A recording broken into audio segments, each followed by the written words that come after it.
Hi, this is Chatterboxing. I'm Sean, and I'm going to talk about Tyson Fury, Vladimir Klitschko, and their rematch, October the 29th in Manchester. They had the press conference yesterday. Unfortunately, Tyson Fury wasn't there. Without him, it was a bit of a dull affair, I think, as everybody probably would have predicted. Now, I don't know why he didn't come. Difficult to tell with him. I mean, he just kind of plays by his own rules. Mick Hennessy said that he sent him a message. He said that he was stuck in traffic and the car broke down. That his battery died on his phone, so they couldn't really talk. I mean, yeah, I don't really believe that personally. I don't think many other people did either. It sounded like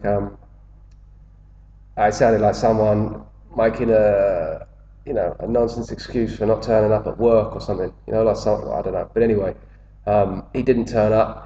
Probably just kind of wind Klitschko up. Probably play some kind of mind games with him. Just Fury, Klitschko. I don't know. I would say just pure speculation. Vladimir Klitschko. We all know he's very uncomfortable in Tyson Fury's company. Um, he's not as bad like these days. I think he's probably starting to learn how to deal with it a little bit. But nevertheless, I think he would have had to mentally prepare himself for being at a press conference with Tyson Fury in Manchester, because the last time he came to England, he got asked some pretty tough questions by the journalists about his attempted cheating in Germany. And I don't think he's really used to that, and he didn't look very comfortable. And he seemed like he prepared a bit of a script. He was talking about Elton John, the Queen, saying that Tyson Fury was like kind of homophobic and like anti-Semitic, and you could tell he'd been like preparing himself quite well for this press conference. Now, I don't know this for a fact, but I imagine that's probably what he did this time. So for Tyson Fury to just not turn up, potentially would have, played a little mind game with him. Who knows? I mean, I'm only speculating, but yeah, he wasn't there. Disappointing, because they're very entertaining, Fury's press conferences. When the fight gets closer, I can make like a proper breakdown of it. But I just wanted to talk about a couple of things. Um, it's been obviously quite disappointing how long this has dragged on. It was like last November, the first fight. Tyson Fury shocked the world, beat Vladimir Klitschko, and I think the overwhelming majority of boxing fans were very happy. Not because they particularly disliked Vladimir Klitschko, but just he'd been such a dominant champion for so long, and he was kind of unbeatable for so long. Nobody looked like they could beat him. And then you had a load of new people coming through who had potential. Tyson Fury and Deontay Wilder being the two most prominent. But then you had people coming up behind them like Anthony Joshua, Joseph Parker, Luis Ortiz. There's quite a few exciting fights possibly to be made. So when Fury beat Klitschko, everybody was like, "Yeah, it's amazing. It's opened it up." But since then, for one reason or other, the fight hasn't happened. The rematch hasn't happened. That was like, I think it was November. So it's going to be 11 months. Both of them are inactive, which is it's not good. It's not good for either of them either. The one thing I suppose you can say is that it's the same for both of them. But yeah, I mean, these two are, let's be honest, they are the two best heavyweights in the world. Vladimir Klitschko was obviously the man. Nobody could dispute that. Then he lost to Tyson Fury, so Tyson Fury then became the number one. But it's not like he just went in there and, I mean, he won comfortably and he put on a very good performance. But it's not like he just, battered him or just, do you know what I mean? It was a kind of, Vladimir Klitschko is still right up there, and he has the chance to take his spot back. So, you can't tell me that anyone else is number two apart from Vladimir Klitschko. You can say people have potential, but these two are the best. So it's kind of holding the heavyweight division up a little bit, all this stuff. Now you had obviously Tyson getting injured. I think there'd been, some kind of disagreement to do with the venue. Possibly the ticket sales had something to do with that. I think they're making the tickets cheaper this time around. And you've had Fury had this sort of UCAD stuff going on, hanging over him, which is very suspicious in my opinion. I mean, I don't know exactly what's going on, but I listened to an interview with Peter Fury, who is a very, very, well, from what I can see, a very, very honest man. He said that within an hour of cancelling the fight, postponing the fight, they got some kind of very bizarre notification through saying that they needed to see some panel, some suspension. He says they can't really talk about it for legal reasons, but to me it seems very suspicious. Now, Tyson Fury is very outspoken, and he's very unpopular with the establishment, definitely in Britain, presumably around the world as well. Not that he's that relevant, like in the, to the Indian establishment, but you know what I mean. Definitely in terms of boxing, he's. I don't have any evidence for this. I'm not saying that this is for a fact what it is, but I wouldn't be surprised if there's a kind of smear campaign against him, and I think the sort of the powers that be, so to speak, would very much have liked Vladimir Klitschko to get his titles back without having to win them in a rematch.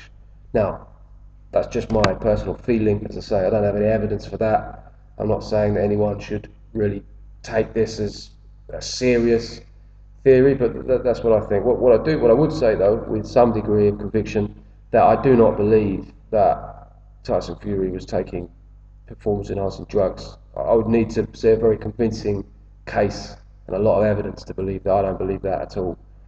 Anyway, yeah, that is what it is. So now, apparently, it's going ahead. Some people are quite sceptical of that, to be honest. I'm not, but I would be slightly concerned of people trying to throw a spanner in the works for Fury to do with it. Just all this dodgy stuff going on with the UCAD and I don't know. I hope that everything runs smoothly and we have the fight. I don't. But okay, this gets me onto something else I want to say. Vladimir Klitschko said in the press conference that he's happy to have the fight in Manchester after what happened for him, almost like a fairy tale moment for him to now win his titles back, and for him doing it in Manchester, in Fury's hometown, would be perfect, and he loves it.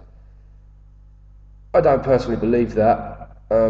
First of all, he's not going to say, "Oh no, I didn't want it there. I'd much rather have an easier job and have it as I had it in Germany with everything on my side." He's not going to come out and say that, is he?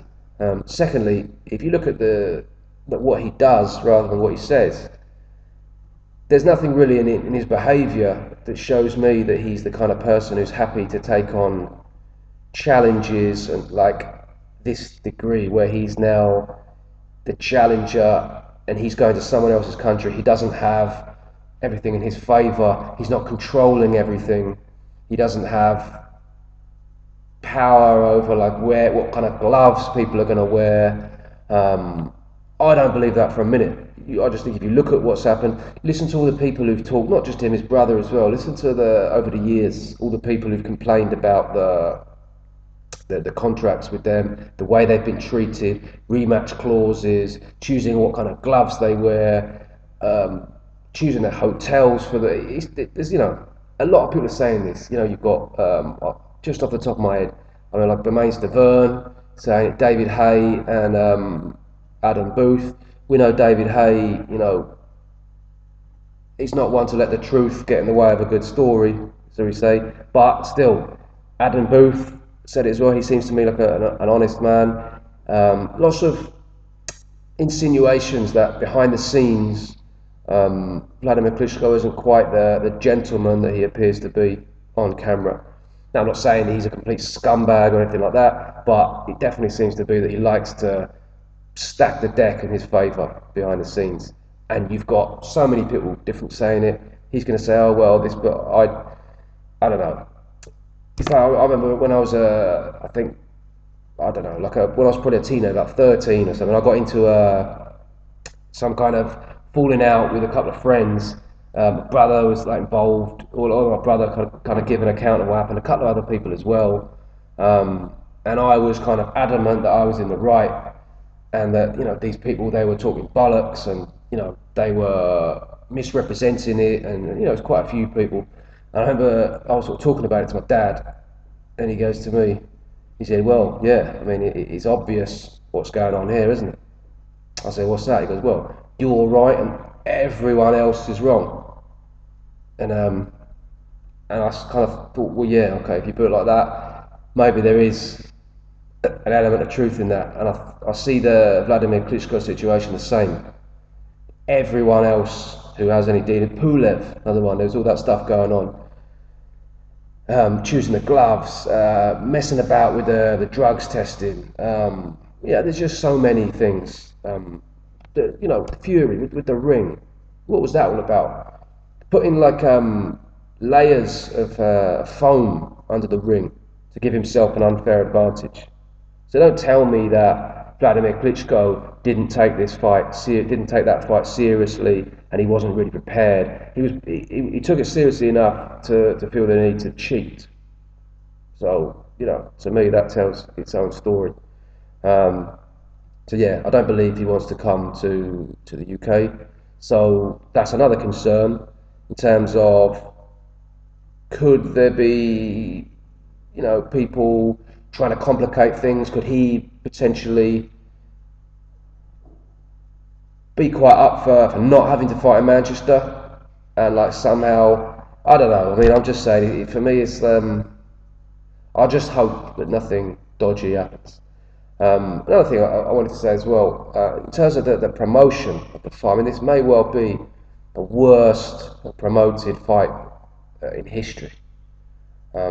Tyson Fury is basically a brilliant self-promoter. He's there, and everybody watches press conferences. Everybody wants to listen to his interviews. He's a brilliant self-promoter. On the other side of it, I I mean, you don't really see anything about it. You just got these bits and pieces of being kind of cancelled here, postponed, dragging on. Where's it going to be? People don't really know what the ticket prices are too much. And then you got this press conference yesterday. I mean, where I saw an interview. Well, yeah, I saw an interview with Mick Hennessy. Now, no disrespect to Mick Hennessy, he seems like a good bloke, and I'm not. I'm sure he does good stuff behind the scenes. But part of your job as a promoter is to sell the fight. Now, I remember him talking about it, saying, "Oh yeah, I'm a bit flat. We're all a bit flat in the press. I'm definitely a bit flat." I mean, you shouldn't be, mate. Do you know what I mean? You're trying to sell the fight. You shouldn't be flat in the press conference. I mean, that to me isn't really good enough. Do you know what I mean? If you're, I don't know, if you're trying to sell something, and you're trying to say to your boss, "Yeah, sorry." I used to do telesales, and I'm not much of a salesman. But if I just sort of said to my boss, "Yeah, sorry, I'm just a bit flat," like when I'm trying to, sell stuff. I mean, step up your game a bit. So yeah, I mean, I generally get the impression that people aren't really that interested in this, which is a shame because they should be. These are like the two best heavyweights in the world. The heavyweight division is, for me, the most exciting. Just by default, not talking about who's in it at any particular time, but the heavyweight championship of the world for the two best in the world. Yeah, the first fight wasn't amazing, but it was interesting, and you'd think that this one should be more entertaining. So yeah, pretty. I don't know, man. I don't really know what's going on with it's been so sort of stop-starty, so many kind of things going on behind the scenes. So I just hope that soon we get a bit more clarity on what's going on. We hear more from Tyson Fury, bit of entertainment. Mick Hennessy make a bit more effort to try and sell the fight. Frank Warren as well. Yeah, and personally, I'm looking forward to the fight. So I just hope everything goes according to plan and we get a good fight in October. Yeah. Thanks for watching.